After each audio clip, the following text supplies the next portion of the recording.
आज हम इंटीग्रेशन के बारे में पढ़ेंगे, इंट्रोडक्शन टू इंटीग्रेशन।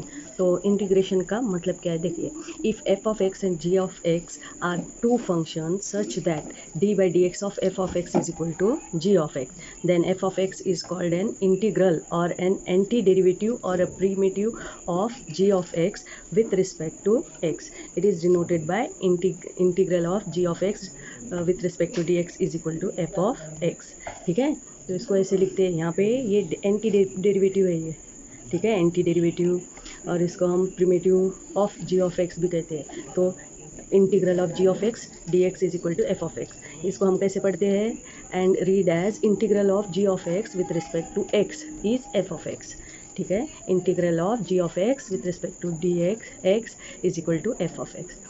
तो हम ऐसे भी बोल सकते हैं, डेरिवेटिव का इन्वर्स फंक्शन है इंटीग्रल। ठीक है, तो एंटी डेरिवेटिव भी बोलते हैं इसको, integral or an anti derivative, फिर और primitive of g of x. ठीक है, तो ये है इसका डेफिनेशन। अब here g is an integrable function, तो यहाँ पे जी ऑफ एक्स क्या हो गया, ये इंटीग्रेबल फंक्शन है, and process is called N integration. तो ये प्रोसेस जिससे हम इंटीग्रेशन फाइंड आउट करते हैं, इंटीग्रल फाइंड आउट कर लेते हैं ना, उसको प्रोसेस को क्या बोलते हैं, इंटीग्रेशन। दस integration is the inverse process of differentiation. Integration क्या है, इनवर्स प्रोसेस ऑफ डिफरेंशिएशन। ठीक है, अब सम स्टैंडर्ड, अब ये इंटीग्रेशन, ये प्रोसेस करने के लिए, इंटीग्रेशन कैसे करने के लिए उस करते हैं फंक्शन का, तो इसके लिए रूल्स है, फॉर्मूलेज है, तो वो आना बहुत ज़रूरी है। तो इसके लिए अब देखो 11th में है तुम्हें इंट्रोडक्शन इसके, और बेसिक फार्मूले भी है, तो सम स्टैंडर्ड रिजल्ट फार्मूले वो तुम्हें लर्न करना है। तो अब सम स्टैंडर्ड रिजल्ट, ठीक है, तो integral of x raise to n d x क्या होता है, x raise to n plus one upon n plus one plus c, ये फार्मूला। फिर 1/x का इंटीग्रल क्या होता है, लॉग ऑफ मॉड एक्स, ये तुम्हें लर्न करना है, तभी तुम इंटीग्रेशन प्रोसेस है ना कर पाएंगे। मतलब इंटीग्रल कोई भी चीज़ का इंटीग्रल हम फाइंड आउट कर सकते हैं, जैसे integral of cos x d x क्या होता है, साइन एक्स प्लस सी कांस्टेंट है, ये कंपलसरी रहना चाहिए। और इंटीग्रल की साइन लग गई तो with respect to d x, अगर फंक्शन एक्स में है वेरिएबल, जो भी वेरिएबल रहता विथ रिस्पेक्ट टू वहाँ पे डी एक्स, अगर ये 1/θ है तो यहाँ पे क्या होना चाहिए, d theta with respect to theta, ये रिस्पेक्ट टू बताता है। इंटीग्रल की ये साइन कंपलसरी है, और इंटीग्रल की ये साइन हट गई तो एक कांस्टेंट ऑफ इंटीग्रेशन, उसको बोलते हैं कांस्टेंट, ये कांस्टेंट भी कंपलसरी लिखना है। ठीक है, ये याद रखो, ये साइन है तो विथ रिस्पेक्ट टू होना ही चाहिए, और इंटीग्रल की साइन हट गई तो कांस्टेंट आना चाहिए।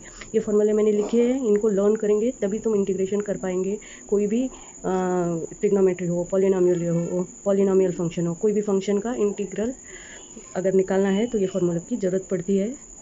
तो इनको लर्न करो, चार्ट बनाओ, और चार्ट बना के लर्न करो इसको अच्छे से, ये तुम्हें बहुत। अब इधर देखिए, ये वाला फॉर्मूले भी है, ये सब फॉर्मूले तुम्हें लर्न करना है तभी तुम इंटीग्रेशन कर पाएंगे कोई भी फंक्शन का। तो ये सब लिखो, लर्न करो, चार्ट बनाओ, और इसको अच्छे से लर्न करके रखो, तो हमें 11th में भी काम आएगा, ये 12th में भी काम आएगा, और जिन्होंने मैथ्स नहीं लिया है उनको फिजिक्स के लिए भी यूज़ होगा। ये 20 यहाँ तक है, और भी है इसके। अगर तुम्हें इतने फॉर्मूले आ गए तो तुम इंटीग्रेशन कर पाएंगे। तो इसके लिए ये वीडियो को पॉज करो और ये फॉर्मूले लिखो, इसको लर्न करो। ठीक है, ये भी देखो, ये भी फॉर्मूले है, ये इन्वर्स है, integral of d x upon square root of a square minus x square क्या होता है, sine inverse x by a plus c. ये ठीक है, ये अपॉन में दिया है, या माइनस है, यहाँ पे प्लस है, ये चेंज देखा करो, a square root of a square minus x square है, यहाँ पे क्या है, a square plus x square है। ठीक है, तो तुम्हें ये सब लर्न करने हैं, इसके चार्ट बनाओ, दिन भर देखा करो, उसको अच्छे से लर्न करा करो, इतने परफेक्ट होने चाहिए कि कोई भी फार्मूला कभी भी पूछो तो आना चाहिए, तभी तुम्हें इंटीग्रेशन ईजी होगा। तो ये सब फार्मूले है, हाँ यहाँ पे भी ये, ठीक है, हाँ ये देखो, इसका डेरिवेटिव यहाँ पे है तो क्या होता है, log of mod of F से करोलरीज है ये। ठीक है, ये तो इंटीग्रेशन के लिए इतने फॉर्मूले तुम्हें आने ही चाहिए, और तुम्हें लर्न भी करने हैं। ये इसका चार्ट बनाओ और लर्न करो। ठीक है, और ये वीडियो को पॉज करके ये फॉर्मूले लिखो। ये भी देखो, ये भी करोलरी है, x raise to n power form में आया, और इसका डेरिवेटिव इधर है तो कैसे लिखते हैं, f of x n plus one upon n plus one plus c. फिर ये प्रोडक्ट है दो फंक्शन का। ठीक है, एक यू एक फंक्शन है, वी एक फंक्शन है, तो u into integral of v d x minus integral of du/dx derivative of first function into integral of second function, और ये दोनों इंटीग्रल ऑफ ये विथ रिस्पेक्ट टू dx, ये इसका इंटीग्रेट किया हुआ है। तो और ये भी एक्सपोनेंशियल फॉर्म है e⁻x। तो इतने फॉर्मूले इंटीग्रल के हो फंक्शन के हो गए। अब इंटीग्रेशन के लिए इतने तुम्हें आने चाहिए। अब देखो इंटीग्रेशन करने के लिए तो फॉर्मूले हो गए इंटीग्रेशन के। अब हम क्या करेंगे, इंटीग्रेशन करते जब वहाँ पे फंक्शन अगर मल्टीप्लिकेशन में है डबल, ये टिग्नोमेट्रिक फार्मूले भी यूज़ होते हैं, तो वो भी तुम्हें लर्न करने हैं। तो ये देखो टिग्नोमेट्रिक फार्मूले ये भी तुम्हें लर्न कर लेना है, ये आने ही चाहिए, तभी तुम इंटीग्रेशन कर पाएंगे।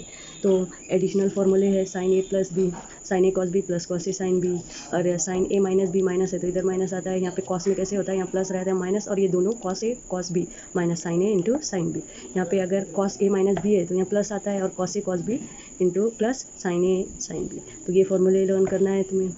डबल एंगल फार्मूले ये वेरी इंपॉर्टेंट फार्मूले है। ये डबल एंगल फार्मूले sine 2 theta 2 sine theta cos theta. हम क्या करते हैं बहुत बार वहाँ पे कैंसिल करने के लिए, सिंप्लीफिकेशन के लिए ये फार्मूले बहुत ज़रूरी है। अगर तुम्हें ये फार्मूले नहीं आए तो इंटीग्रेशन तुम्हें समझ में भी नहीं आएगा और सॉल्व करते भी नहीं आएगा। तो ये कॉस 2 थीटा के ये 3 फार्मूले हैं, और इसी को हमने देखो इधर sine 2 theta is equal to क्या होगा 1 माइनस कॉस 2 थीटा। ये भी बहुत बार यूज़ होता है क्योंकि स्क्वायर के लिए integral of sine square theta ऐसा फार्मूला नहीं है। तो अगर साइन स्क्वायर आया तो हम क्या करते हैं 2 इधर डिवाइड कर लेते हैं 1/2 1 माइनस कॉस 2 थीटा। अगर कॉस स्क्वायर इंटीग्रल में आ गया तो भी हम ये फार्मूला यूज़ करते हैं 1/2 1 प्लस कॉस 2 थीटा। तो ये इंपॉर्टेंट फार्मूला है डबल एंगल tan 2 थीटा का। फिर साइन 2 थीटा tan में भी ऐसे लिख सकते हैं 2 tan theta upon 1 plus tan square theta. और यहाँ पे कॉस 2 थीटा उसको भी tan में रिप्रेजेंट करना है, तो ये अगर साइन कॉस में करना है तो ये फार्मूला, ठीक है। और ट्रिपल एंगल ये तीनों फार्मूले हैं उसके।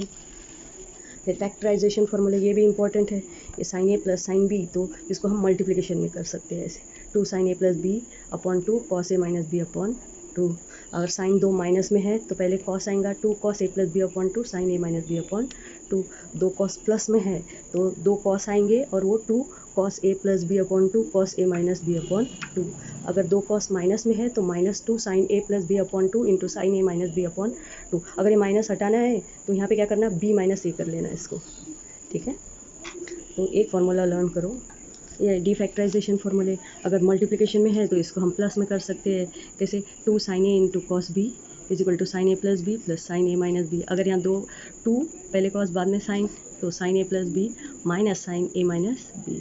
तो फिर 2 कॉस ए कॉस बी, यहाँ पे देखो बराबर, यहाँ एक साइन एक कॉस है, पहले साइन बाद में कॉस, यहाँ पे कॉस पहले है बाद में साइन है, ठीक है। यहाँ पे दोनों कॉस है तो ये यहाँ पे cos a plus b plus cos a minus B, और ये भी 2 साइन ए साइन बी। ये फार्मूले तुम्हें डेरिवेटिव में भी यूज़ होंगे। हाँ, इंटीग्रेशन और डेरिवेटिव दोनों के लिए, डिफ्रेंसिएशन दोनों के लिए ये फार्मूले यूज़ होते हैं। अब इन्वर्स ट्रिग्नोमेट्रिक फार्मूले, sign inverse of sine x क्या हो जाता, एक्स हो जाता। कॉस इन्वर्स ये भी ऐसे, और इनके reciprocals cos inverse cosec inverse of cosec x क्या होता है x, sec inverse sec x क्या होता है x, cot inverse cot x क्या होता है एक्स, ठीक है। अब यहाँ पे रेसिप्रोकल ये भी है, देखो सेक इन्वर्स 1/x क्या होता है cos inverse x, cosec inverse 1/x sign inverse है, ये भी कॉट। ऐसे ही इनके ये भी, इसको हम ऐसे भी लिख सकते हैं कॉस इन्वर्स ऑफ 1/x क्या होता है सेक एक्स, तो इसलिए मैंने एक्सेट्रा लिख दिया इधर। tan inverse x plus y upon 1 minus x y, तो ये किसका फार्मूला है tan inverse x plus tan inverse y। इधर प्लस है तो ये प्लस में आता है, अगर इधर माइनस में है तो ये दोनों माइनस में आते हैं। तो तुम्हें ये सब लर्न करना है, तुम्हें इंजीनियरिंग तक आएंगे ये फार्मूले। अब ये साइन थीटा, ये π/2 माइनस थीटा, मतलब फर्स्ट क्वाड्रेंट में है, ये फंक्शन चेंज कर देता है। ये भी याद नहीं भी किया तो भी ये मालूम ही आपको कॉस थीटा, अगर उसको कॉस को हमें साइन में करना है तो कैसे कहते हैं π/2 माइनस थीटा, टैन को हमें कॉट में करना है तो π/2 माइनस थीटा। ऐसे ही कॉस को हमें साइन में करना है, कॉट को हमें टैन में करना है तो टैन π/2 माइनस थीटा। ऐसे इसके रिवर्स भी कर सकते हैं ऐसे, ठीक है। ऐसे समझो कॉट